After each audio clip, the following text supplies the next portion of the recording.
opening the air up in front of him, and he... Oh, here we go. Trouble contact and a huge crash.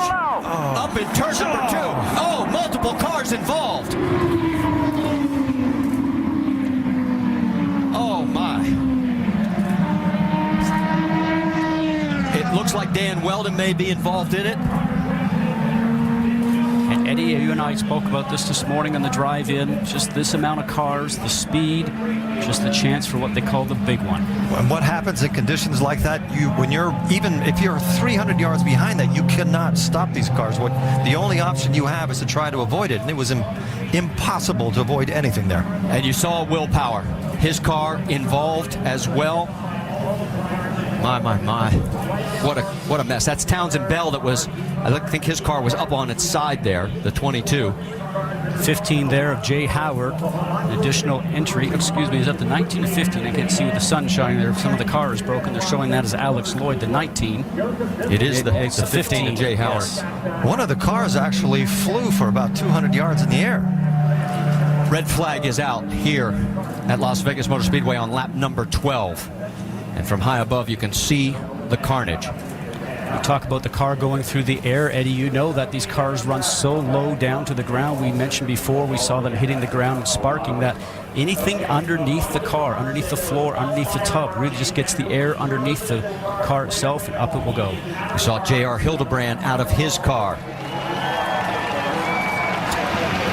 There is Dario Franchitti. Somehow he managed to get through the carnage, but Here, guys, I mean, there's just nothing I can do. Willpower did not. 10-4. They are going to stop you at pit lane on the right-hand side. They want the drivers to stay in the cars.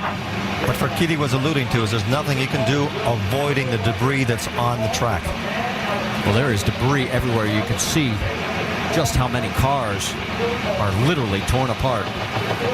And this was the one thing, and there is the 18 of James Jakes. Now, he had a crash early in practice on Friday. That is actually a KV Racing backup car that they put together for him.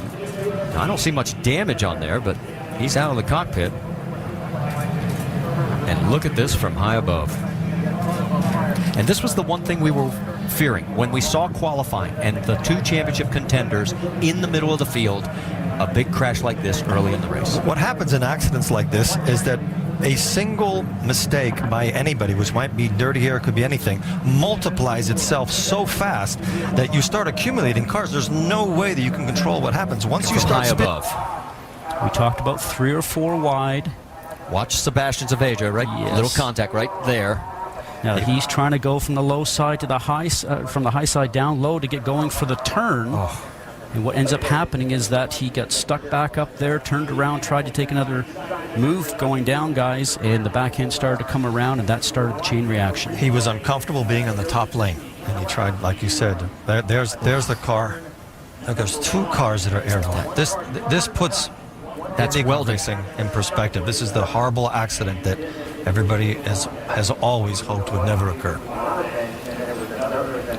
And as we said, 15 cars we now know of involved out of the 34 that started. Board with Will and give you another perspective of exactly what happened in this 15-car melee. And Eddie, as we know, when you're driving along at these speeds, you're going the length of a football field in less than a second. So if something happens in front of you, you can never have enough reaction time. It's impossible. You have no time to do anything. What happens maybe is just a small miscommunication between 2 drivers. Somebody spins and you have 20 cars that arrive on the scene at 220. As you know, we just mentioned it's very difficult to try and avoid it. And as Dario was mentioning, he's just looking forward, trying not to hit the car that's in front of him or subsequent cars that are there.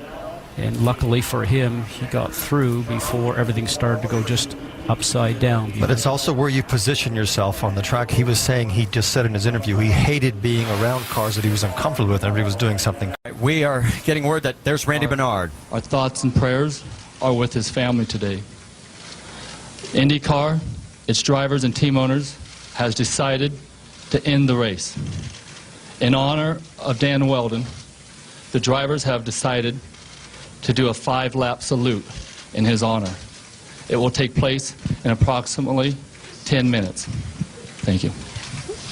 There will be no one-on-one interviews or questions. Thank you. Did he confirm he's... All right, we came in late on that, and folks, this is the hardest part of our job, and the last time I had to do this was 2006 with Paul Dana, but we have lost Dan Wheldon today here at Las Vegas Motor Speedway. A tragic accident on lap number. And here we are on the track, everybody lined up along pit lane, and there is the field of 19 cars that survived that horrific crash and made it through for the 5-lap salute to Dan Wheldon. When they begin this 5 laps, folks, we're just going to sit back and reflect with you.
practice.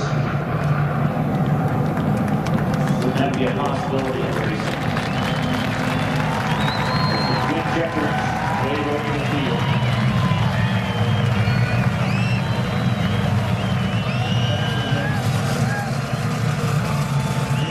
Racing machine, 220 miles an hour. The inevitable fact is this can happen. As here. So the tribute laps have been completed. So the 2011 Izod IndyCar Series comes to a close, but not the way that any of us had anticipated nor wanted. A championship has been won, but there's no celebration. A career has ended in one sport to move on to the next, but there is no happiness. And for all of us, it is just an emptiness as we have lost truly a great racer in Dan Wheldon.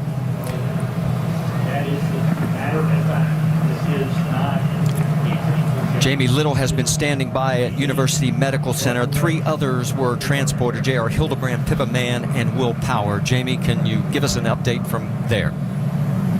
I can't hear the booth. Open, Jamie. Go, Jamie. Speak. University Medical Center right now in the trauma department, and as you can imagine, there's a lot of emotion here. Dan Wheldon's wife, Susie, their 2 little boys, his 3 brothers, and his sister were all by his side. Team owner Sam Schmidt is here. I've been told that Dan Wheldon's parents are at home in England. As for Susie, his wife, a plane is going to North Carolina to bring her family here to Las Vegas. And there's a lot of friends and family surrounding the outside trauma area at this time. All right, Jamie, and obviously there's no more information available for J.R. Hildebrand, Pippa Mann, or Will Power, as they are still being treated over at University Medical Center.